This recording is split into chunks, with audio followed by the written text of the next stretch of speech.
Do you recall the experience the prophet Samuel had? 여러분은 주님께서 이스라엘의 새로운 왕에게 기름을 붓기 위해 선지자 사무엘을 이새의 집으로 보내셨을 때 그가 경험했던 일을 기억하십니까? 사무엘은 이새의 맏아들인 엘리압을 보았습니다. 엘리압은 키가 컸고 지도자의 용모를 지닌 듯이 보였습니다. 사무엘은 그 모습을 보고 성급하게 결론을 내렸습니다. 그것은 잘못된 결론임이 드러났고 주님께서는 사무엘에게 이렇게 가르치셨습니다.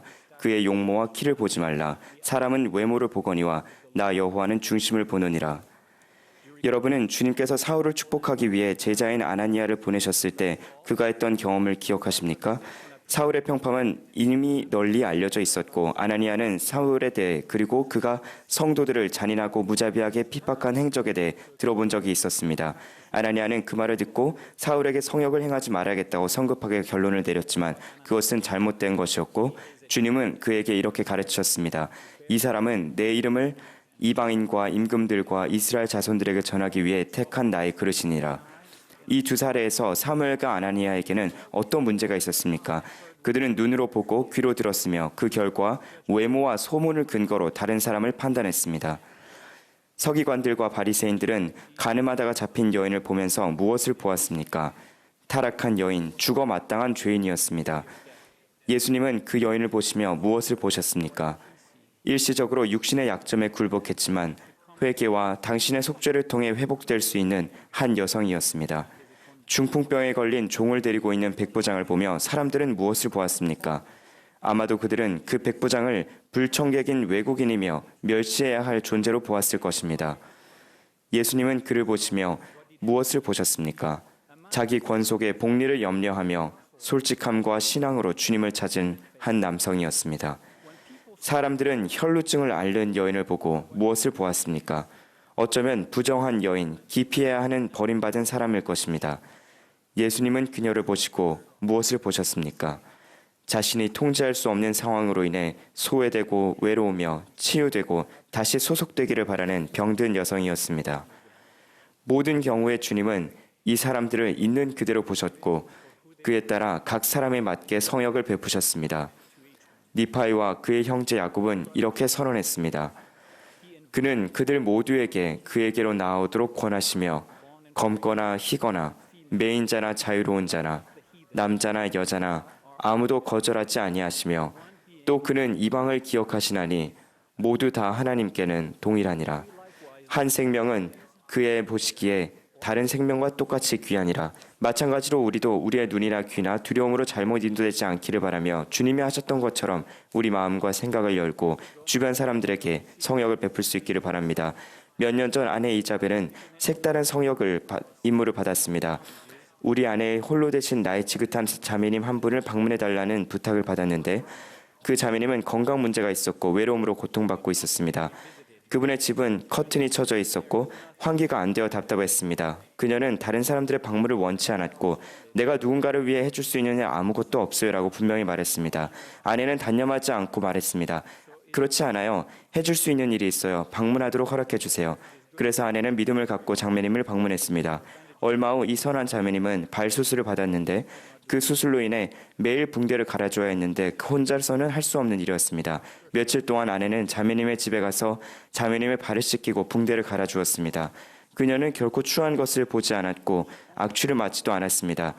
그녀는 사랑과 애정 어린 보살핌이 필요한 하나님의 아름다운 딸을 보았을 뿐입니다. 오랜 세월 동안 저를 비롯한 수많은 사람이 주님이 보시는 것처럼 볼 수 있는 아내의 은사를 통해 축복을 받았습니다. 여러분이 스테이크 회장이든 와디에서 사람들을 인사로 맞이하는 사람이든 영국의 왕이든 오두막에 사는 사람이든 그녀와 같은 언어로 말하든 다른 언어로 말하든 모든 계명을 지키든 몇 가지 계명만을 지키든 이사벨은 자신이 마련한 가장 좋은 음식을 가장 좋은 접시에 담아 대접할 것입니다. 경제적 지위, 피부색, 문화적 배경, 국적, 의로움의 정도, 사회적 지위 또는 다른 꼬리표나 기준을 그녀에게 아무런 의미가 없습니다. 그녀는 마음으로 보며 모든 사람에게서 하나님의 자녀를 봅니다. 넬슨 회장님이 이렇게 가르쳤습니다.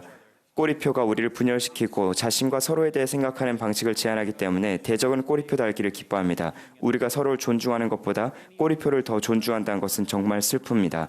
꼬리표는 비판과 방목을 유발할 수 있습니다. 국적, 인종, 성적 지향, 성별, 학력, 문화 또는 기타 유의미한 기준으로 다른 사람에게 학대를 가하거나 편견을 갖는 것은 우리 창조주께 모욕적인 행위입니다. 프랑스는 저의 정체성이 아닙니다. 그곳은 제가 태어난 곳입니다. 백인은 저의 정체성이 아니라 저의 피부색 또는 색소의 결핍을 나타냅니다. 교수는 저의 정체성이 아니라 제가 가족을 부양하기 위해 하는 일입니다. 70인 총괄리역원은 저의 정체성이 아니라 제가 이 시기의 왕국에서 봉사하는 부름입니다. 넬슨 회장님이 우리에게 상기시켜 주셨듯 무엇보다 먼저 저는 하나님의 자녀입니다. 여러분도 그렇고 우리 주변의 다른 모든 사람도 마찬가지입니다. 우리가 이 놀라운 진리에 대해 더 깊이 이해할 수 있기를 기도합니다. 그것이 모든 것을 변화시킵니다. 우리는 서로 다른 문화에서 자랐을지 모릅니다. 우리 사회 경제적 환경이 다를 수 있고 우리가 이 세상에서 물려받은 유산은 국적, 피부색, 선호하는 음식, 정치 성향 등을 비롯해 크게 다를 수 있습니다. 그러나 우리는 예외 없이 모두 그분의 자녀입니다. 우리는 예수 그리스도의 은혜를 통해 똑같이 신성한 기원과 똑같이 무한한 잠재력을 갖고 있습니다. C.S. 루이스는 이렇게 말했습니다. 우리가 장차 신과 여신이 될 수도 있는 사람들로 이루어진 사회에서 살아가고 있다는 것을, 즉 오늘 우리가 만난 사람 중 가장 따분하고 재미없는 사람이라도 언젠가는 당장이라도 엎드려 경배하고 싶은 사람이 마음이 강하게 들게 되는 그런 존재가 될 수 있다는 사실을 기억하는 것이 매우 중요하다. 평범한 사람이란 없다. 우리가 대화를 나누는 사람들은 그저 죽어서 사라질 존재가 아니다. 국가, 문화, 예술, 문명 이런 것들은 필멸의 존재들이며 그것들의 생명은 우리에게 하루살이의 것과 같다. 하지만 우리가 농담을 주고받고 같이 일하고 결혼하고 무시하고 착취하는 사람들은 불멸의 존재이다. 저희 가족은 여러 나라와 문화에서 사는 특권을 누려왔습니다. 자녀들은 다양한 민족과 결혼하는 축복을 받았습니다. 저는 예수 그리스도의 회복된 복음이 위대한 균형추라는 사실을 깨닫게 되었습니다. 성령이 친히 우리의 영과 더불어 우리가 하나님의 자녀인 것을 증언할 것입니다. 이 놀라운 진리는 우리를 자유롭게 하며 우리와 우리 관계를 서로에게 괴롭게 했을지도 모를 모든 꼬리표와 기준은 간단하게 그리스도 안에 삼키우게 됩니다. 곧 우리뿐만 아니라 다른 사람들도 이제부터 외인도 아니요 내관에도 아니요 오직 성도들과 동일한 시민이요 하나님의 권속임이 분명해집니다. 최근 저는 다문화 언어 단위 조직 중 한 곳의 지부회장님이 게리 W. 공 장로님이 한 것처럼 이것을 성약에 속하는 것이라고 부르는 것을 들었습니다. 이 얼마나 아름다운 개념입니까? 우리는 모두 구주와 우리의 성약을 삶의 중심에 두고 기쁘게 복음대로 살려고 노력한 사람들의 집단에 속합니다. 그러므로 복음은 왜곡된 필멸의 렌즈를 통해 서로를 보는 대신 우리의 시야를 넓혀주고 흠없고 변함없는 성스러운 성액의 렌즈를 통해 서로를 볼 수 있게 해줍니다. 이렇게 함으로써 우리는 다른 사람에 대한 타고난 편견과 선입견을 없애기 시작하며 이는 다시 그들이 우리에 대한 편견과 선입견을 최소화하는 데 도움이 되어 훌륭한 선순환이 이루어지게 됩니다. 참으로 우리는 사랑하는 선지자의 다음 권고를 따릅니다.